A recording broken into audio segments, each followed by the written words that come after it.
This episode's top 3 brought to you by Paramedic Pete. Thank you, Paramedic Pete. Anybody else wants to recommend any top 3s for us to discuss in an episode, please do. So Paramedic Pete recommended that we talk about our top 3 villain entrances. Entrances by a villain. Now, I've taken it as a human villain. Okay. Yeah. So an honourable mention would have been things like Alien, chest busting, huge entrance, Shark from Jaws, and Shark from Jaws. Bruce. But we've kept it as humans. Yeah. So we're going to go 3 to 1. 3 being a really good villain entrance, but 1 being the very best, we think, villain entrance. So my number 3. Shall I start? Go on then. My number 3 is Christopher Waltz, Inglourious Bastards. That whole beginning scene where we get to know him, he introduces himself, and he is the most terrifying, awful man. Doing doing horrible things, but behaving normally in a really quirky way. Talk about how to sum up a character. I mean, I know it's a fairly long scene, but within a short time, you start to get the gist that this is just a very unhinged, psychotic. Yeah. And I think that's always like when actors get a script, they get obviously to read the entire story, so they know where these things go. But I also think some of the best actors in the world will come out there and put their own thing on that. I don't think for a second that whilst Tarantino speaks to his actors for hours on end, he invites them to their house, they watch all old films, they discuss this thing. I don't think for a second that he goes to his actors, right, you must say it like this, you must do it this. So Christoph Waltz clearly... And we didn't know Christoph Waltz, really. No, that was the other big surprise about him, because he's a very individual, very unique actor, isn't he? Yeah, is he Austrian? I think he's Austrian. Yeah, I think so. Yeah, so he... that doesn't mean that he's weird. No. To all the Austrian people. Well, some of them are. But basically, so the way I took that is his character, and that how I did it, is that he's come with a very good idea himself and executed it unbelievably. I think he get an Oscar nomination for it. I think he did. He did. So that's my number 3. I mean, talk about an entrance. Yeah, is it the bit where somebody's hiding some of the he's hiding some Jewish folks underneath the thing, and he knows they're there. But then he starts talking about being a rat catcher, and now he but does he do some silent bits as well? And he does. That's the tension for me, where he's like the guy, and the actor the guy who he's across the table from just looks. He has that. Is he French? He's supposed to be a French guy looking. And he just has that very traditional sort of like look of that time, and it just everything just fits so well. There's some tense bits, and the scene. I mean, we'll do Inglourious Bastards, I'm sure, at some point, some kind of Tarantino retro review. But the scene in the bar where with Michael Fassbender when they go in, and he gets the number 3 wrong. Top 3. Yeah, but that's really tense as well. Anyway, that's my So I can't really tell you if these are going to be in order of like my favourites, and in fact, I can't even tell you that if you asked me tomorrow, these wouldn't be 3 different. Well, do them. So basically, bottom I'm going to go. I'm going to say the Joker, and I think if you don't know who I'm talking about, then good mind call. you, say good that call. Jack Nicholson was quite good, but on this occasion, I'm going to give it to Heath Ledger. The beginning bit in the bank, where he's even that very first shot where he's got the mask and it's sort of in the IMAX like zooming into him, and the little setup about him getting everyone to kill everybody and whittle it down and then he kills the final one and he gets away with all the money. But it's just that what doesn't kill you makes you stranger, and he turns off this. Turns off his. I was like, the second you watch that, you know you're in for a ride. And another occasion where I don't think Christopher Nolan sat and said to Heath Ledger, right, you must say it like this, you must play it like this. I feel like he's come in with an unbelievable idea, and executed it really well. And I think that is the key to our favourite villains. Whenever we like a villain, he's also fun. You don't want him because he's doing some horrible things, but you actually find this guy, girl, fun. And they are the weirdest people. The weirdest people, they're doing really horrific things, but acting like they're not. And it's like it's just run of the mill for them. But in that entire film, like Heath Ledger, I think he also got an Oscar nomination post. He got a posthumous one, didn't he? So that's Joker. Brilliant. That's your number 3. My number 2 is, well, as you're watching this, there will be a 7, one of our retro review episodes of 7 will have been out. So do watch that. It's especially if you like the film. And if you haven't seen the film, watch that. Just be aware there are plenty of spoilers, including this one. So my second entrance is John Doe, or Kevin Spacey, in Seven.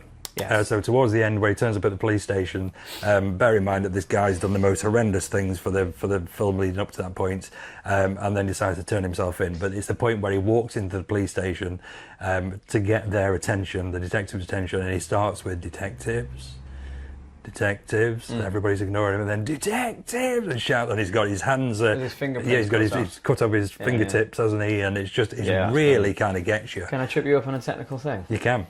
That's not the first time you see him. You see him in the hallways of the chase. Of course you do. Of course you do. So it's his second entrance. Yeah, I don't think we said that in the retro review, did we? Yeah, but I get what you're saying. Yeah. No, that was great. And also, I don't remember many actors having so little actual dialogue and screen time having that amount of an impact on a film. Yeah. I can't even think of many, but like having that very little time to do so much work, you can't forget that guy in that film, and he was in it for the last 20 minutes. Or it's very clever film. Watch the retro review if you could, folks. We think you'll really enjoy that, especially if you're a fan of Seven. So that's my number 2. Yeah. So mine is Norman Stansfield, which is Gary Oldman in Leon.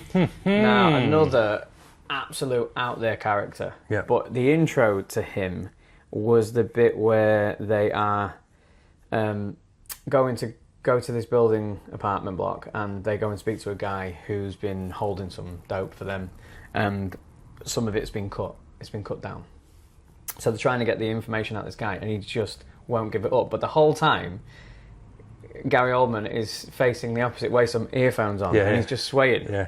And you just see his back like this. And then he goes, look, the guy goes to him, look, do you really want me to? Because when he gets into his music, he hates being interrupted. And the guy looks at him and he gives a gulp. And then he's like, I don't know what you're talking about. And the guy goes, okay. And he goes and taps him on the shoulder. But it's the very first thing. So he goes to him, Norman, he says, he doesn't know who's done the thing. And there's a really long pause and he goes, oh. That's all he says, and he turns around, and it's just the way he does it. And I think he goes and smells him. He goes and has a smell of him. I think he does, and he's like smelling him, and he's going, yeah, no, of course he doesn't. And he's treating him like a little toddler. And he goes, but you know who did. So if I'm back here tomorrow. That was his introduction. I think he says like, we'll be back at noon tomorrow, and you just think tomorrow at noon is going to be fucking horrible. Yeah, you don't want him going back. No. So that was that one. Good. So my number 1 then is Hannibal Lecter. Silence of the Lambs. Oh, of course, yeah. So you have the really, really well done build up to him being introduced on screen. So you've got Jodie Foster goes to the whatever they called it back then. It was a different time. It was asylum or whatever it was. And she's given the instructions before she meets him. So that really builds it up. Even like don't touch the glass. You think, what the fuck's that about? Why can't you touch the glass? Is he that evil that you can't even touch the glass? And then she walked down the corridor and she's seeing all the various people either side. And then it's that kind of pan shot where we move along the glass and he's just stood there with that kind of little wry smile on his face and his crazy wide eyes. And it's just a shocking image of him, really. You think, this is one crazy man. Demme, director, I believe he purposefully kept them apart. So, like, Jodie Foster afterwards said that she didn't actually meet him until afterwards. Right. Other than behind that set glass, they never really had any time. And she said that she used to go to her trailer absolutely, genuinely shit scared. So if you're able to do, to do that in real life, imagine what that's going to come across like. Well, the other thing with that as well is I remember going to see that at the cinema, and the cinema was packed, and the only 2 seats left for me and my mate were right at the front. And it was a cinema where it was a massive screen, and when one of those where you 94, 2. Can't remember. I can't remember what year it was. Yeah, go on. Start the music. And so we sat right at the front. And you know when we've ever sat, I don't know if you've ever sat on the very front row of a cinema, you can't actually see all the screen. So you have to look around the screen to see what's going off. It's almost like being in a massive IMAX, but obviously not in IMAX. So that made it even more. Yeah, it was 91. 91, God, he's older than you think. It's nearly an 80s film. Yeah, crazy. But it was I mean, again, another character, forget about the entrance, just the entire time. Yeah. Another character. What was just like every time, it was just so You know what I mean? It's just well done. So that's my number one. So mine is, and again, these are not in order of like best or not, but one that I thought was quite memorable. I think it's a 2017 or 19. God, we're terrible with dates and times. It, Chapter 1, and Pennywise in the Drain. Mm-hmm. Everything about that, the cinematography, the grading, the sound design, and the music, the lighting. I don't think like there's ever been a scene. Well, there's probably been plenty of scenes like that, but there's a scene where, and I think what helps that introduction is it's a kid, which just again brings that extra vulnerability toddler, of like But Skarsgård, Bill. Yep. There's a lot of Skarsgårds, isn't there?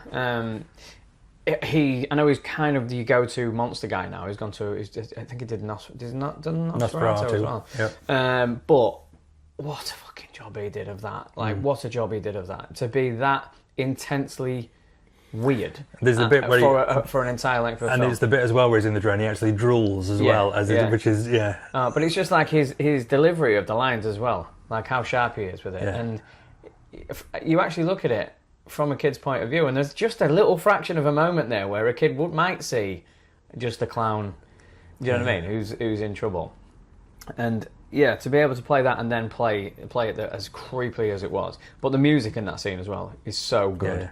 That was one of my that was a fantastic entrance. Well, that's brilliant then. So that's our top threes. Thank you. Hope that did you justice, Paramedic Pete. And now we're going to move on to other stuff we've watched.